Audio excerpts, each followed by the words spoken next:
Mon nom c'est Tanvi Sonia, je suis ex-Novartis et maintenant indépendante. J'ai monté ma structure pour favoriser les partenariats entre l'industrie pharmaceutique et la health tech.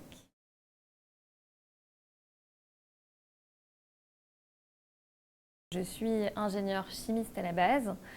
J'ai travaillé chez General Electric, mais surtout en industrie pharmaceutique, donc en post-commercialisation surtout. Et aujourd'hui, j'ai parlé de l'impact de l'intelligence artificielle sur la médecine de précision, mais sous un prisme bien particulier, celui de l'industrie pharmaceutique.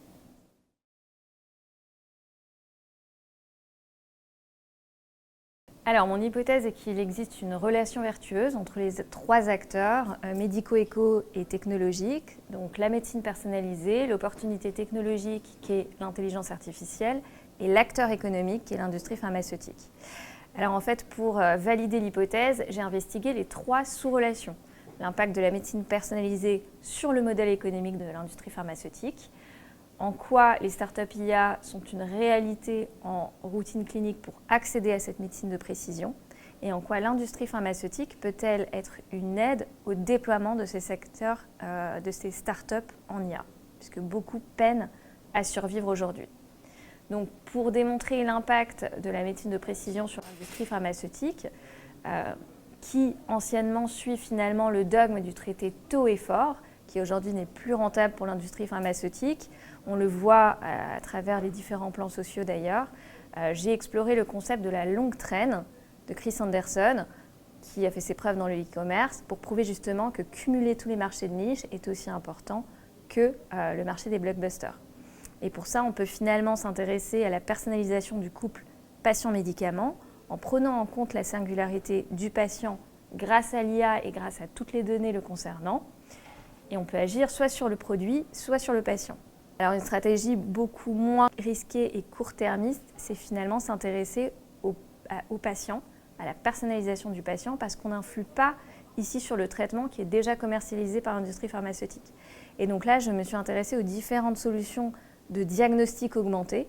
J'ai présenté différents cas d'usage selon 3 niveaux de complexité. Diagnostic précis, diagnostic pronostic et enfin le 3e niveau qui n'existe encore qu'au stade de la recherche, mais qui est le niveau ultime, la prédiction de la réponse d'un patient à un traitement. Et de là, je me suis focalisée finalement que sur les niveaux 1 et 2, qui sont les seuls matures en routine clinique, parce que c'est ça qui nous intéresse, c'est la routine clinique. Et j'ai été sur la 3e sous-relation, c'est-à-dire l'impact de l'industrie pharmaceutique pour aider ces startups. Alors là, j'ai présenté justement le secteur de la medtech qui englobe tous ces DM innovants, que j'ai nommés les LIA-ADT dans ma thèse. Donc logiciel avec une brique IA pour l'aide à la décision. Donc j'ai bien sûr évoqué tous les risques existants, je ne vais pas revenir dessus en détail, mais l'intérêt ici, c'est de toucher finalement un intérêt tangible pour l'industrie pharmaceutique, un intérêt pour elle de financer ces solutions.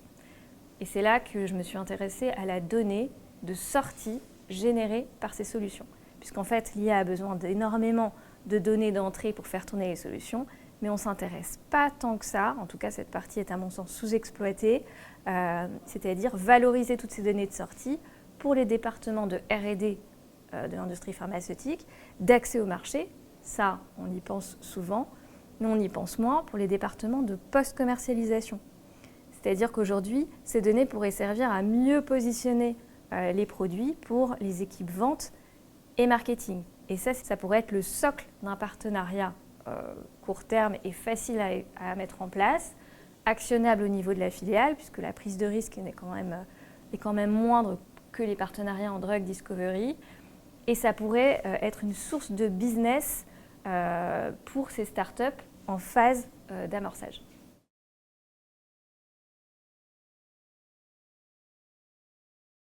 Alors les principaux défis, en dehors des défis généraux de l'accès, la confidentialité de la donnée, la responsabilité, il y a un défi technologique, c'était de penser aux besoins considérables de serveurs nécessaires dès qu'on envisage un passage en routine clinique.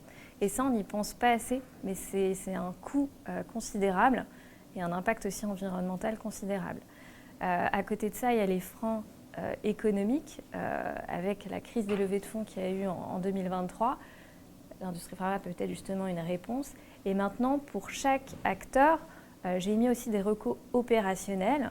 Donc, sans rentrer dans les détails, on peut souligner que pour l'industrie pharmaceutique, il y a une nécessité d'avoir des fonctions expertes qui puissent évaluer justement ces solutions avec IA.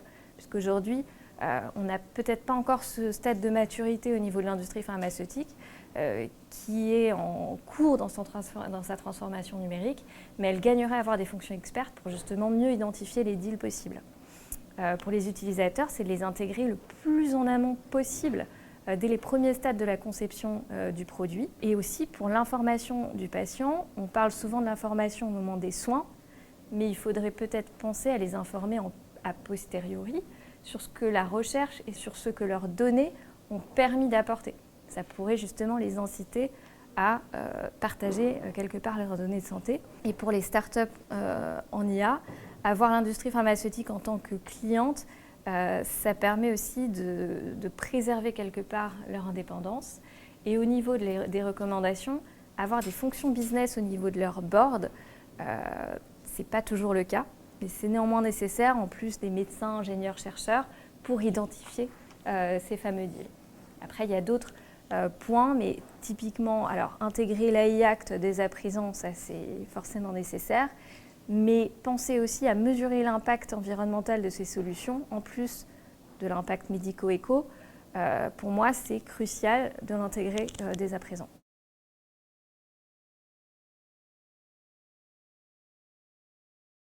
Ce que j'ai particulièrement apprécié, c'est les échanges tournés sur les usages avec des cas pratiques.